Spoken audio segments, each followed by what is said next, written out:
Welcome to another edition of the Fan Perspective. It is Saturday, so we are going to do the second half of the Week 10 predictions. At 4 o'clock, we have the Jets at the Seahawks. The Seahawks are undefeated at home this season, and the Jets, they're the Jets. So I'm going to go with the Seahawks. Then you have the Cowboys at the Eagles. Neither one of these teams have lived up to the expectations. Both teams have talent on their roster, but it's hard to pick either one because they both continue to find ways to lose. And while you can go with either way here, this is really just, these games are to decide who's at the bottom of the other division. And I'm going with the Eagles simply because it feels like the safer pick. They've got a slightly better record. They're playing at home. They're slightly healthier. Cowboys, no Sean Lee. Once again, no DeMarco Murray and Felix Jones. Even if he is playing, he sucks. And so yeah, I gotta go with the Eagles for this one. And then we've got the Rams at the 49ers. And the 49ers have been one of the best teams in the league this year, and I feel almost obligated to pick them. And then the Sunday night game, which the football gods have blessed us with this tremendous matchup. The Texans at the Bears. Two 6-1 teams, and they are so similar.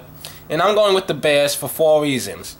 The number one reason, the Bears are playing at home in prime time. Number 2, they both have good defenses, but the Bears' defense leads the league in scoring, which can make up for it even if the offense has a bad day. The Bears and Texans both get a lot of stops. They both generate turnovers, but the Bears generate slightly more turnovers and take it into the end zone just a little bit more consistently. So you kind of have to go with that. You have to give them the advantage, especially now that we know for sure Charles Tillman is going to be playing in that game. And number 3, the Bears' running offense is underrated. I mean, of course you know about Arian because he carries the team. If the Texans lost Arian, that's their season. But Matt Forte is just as good, and I actually like him better than Foster because he has of his versatility. He's a much better receiver out of the backfield. And I'm sorry, but the reason you don't know about Chicago's running back is because they've got a much better QB. Don't get me wrong, Mat Schaub plays very well, and I think he's a lot more consistent. But Jay Cutler is a more explosive quarterback. He's got a lot of talent and athleticism.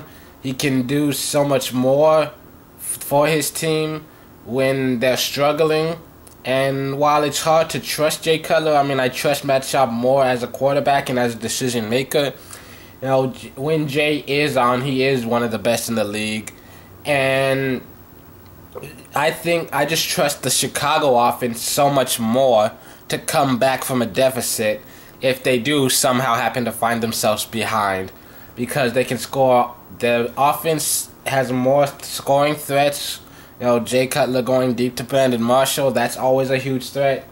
The Bears' defense has more scoring threats, and let's not forget that the Bears have some big names on special teams. So yeah, it's just, the Texans are a good team, don't get me wrong, and I expect them to put up a fight, but the Bears are so much more capable of putting up a lot more points. So it's hard to bet against them for this one.